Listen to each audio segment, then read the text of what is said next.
Life is short.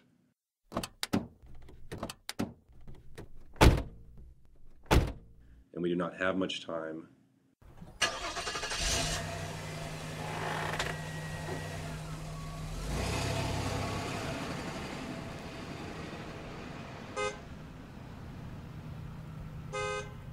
To gladden the hearts of those who travel the dark way with us.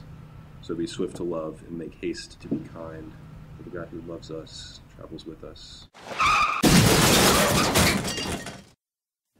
That first part of that quote to me is like how I've been trying to live my life, and I woke up that morning, got that phone call, and realized that I wasn't following that.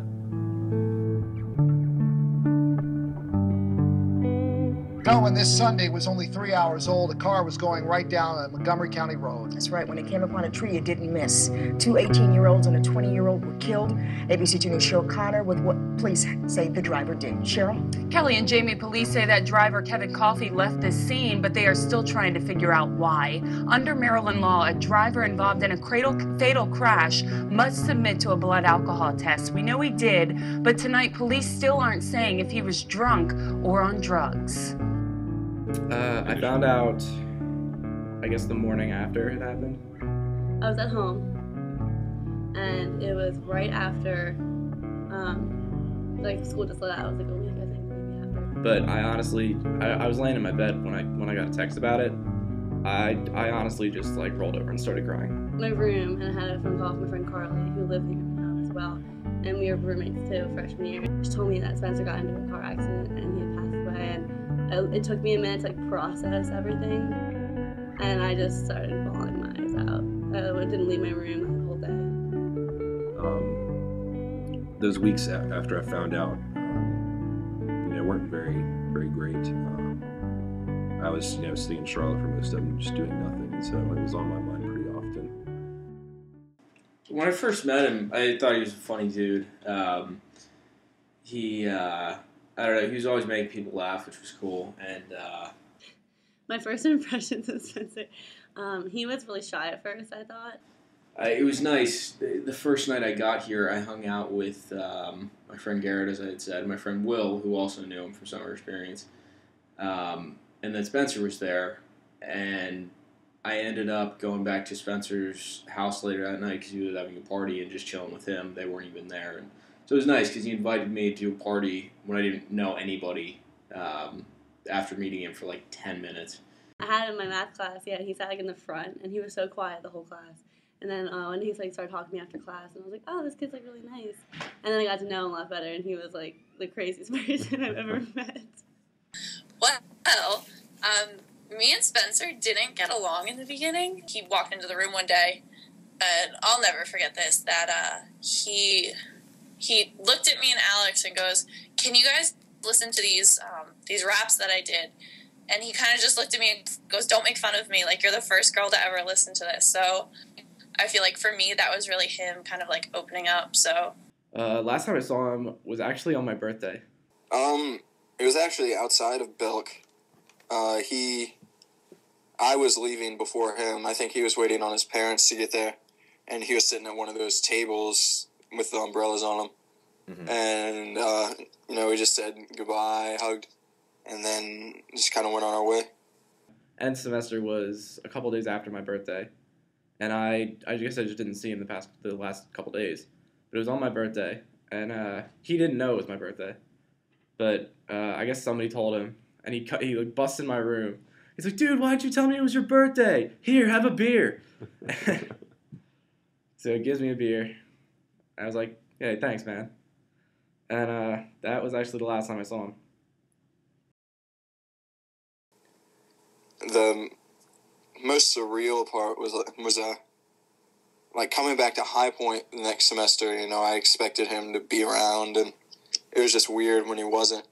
And that was probably the first thing I thought about when I got back to High Point was, how Spencer wasn't going to be there. And during the funeral, I just thought it was like so beautiful because his parents his dad especially, focused on all the positive things about Spencer.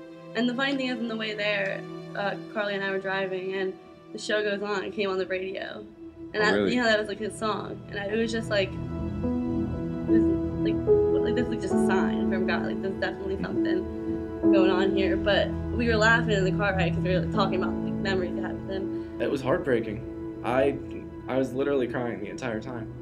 Like, to see someone that you lived with and just not see them anymore. It's sad.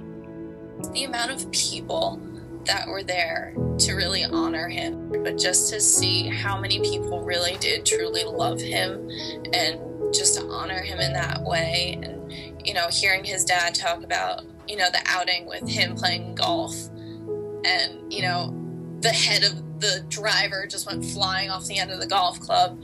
And, you know, he just has that, you know, the Spencer look. And he said that. And I mean, automatically, all he can do is laugh, like in the middle of just, you know, you're just bawling your eyes out. And, you know, it was so touching. Like I was saying, it really prompted me to kind of reorganize who I was and who I was trying to be.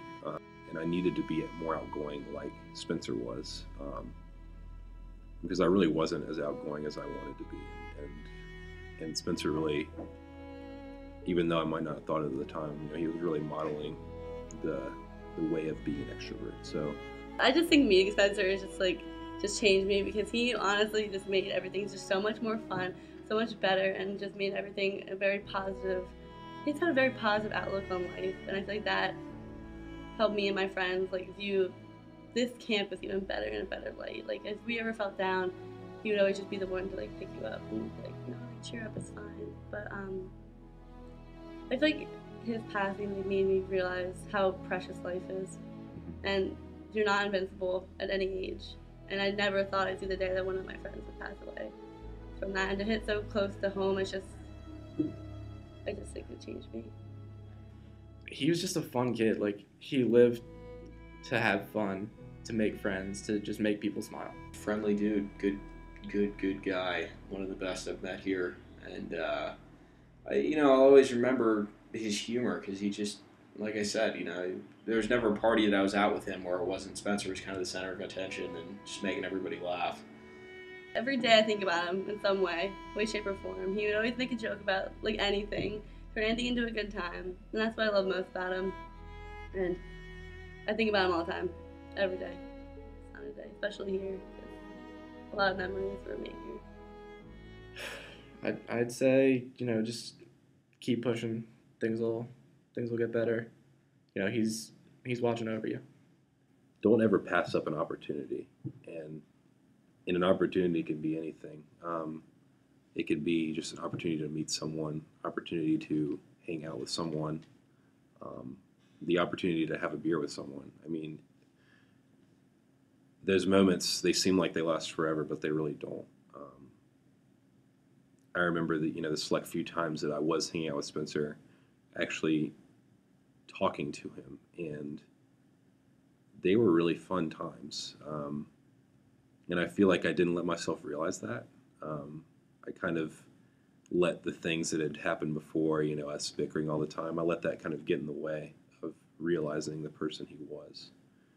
And so if I was to give advice to any freshman coming in now, it would really be to let no opportunity pass you by. Hey, yeah. All right. Hear me out. I toast to the life, only one that we know. Make the most of the night, cause tomorrow it goes. But I'm feeling alright, and I'll never forget the wrongs and the rights. We will never regret anything that we did, anything that we've done. I swear I'm just a kid, I'm not the only one. So here's to the future, a better tomorrow, and the things that we used to hope that it never too far. Yeah, I hope they are never too far. So grab me a girl, the one of my dreams, only one in the world. For tonight it would seem you could capture this moment, but laughter will hold it. No need to control it, look how our story unfolded. Yeah, look how the story unfolded. Yeah, I know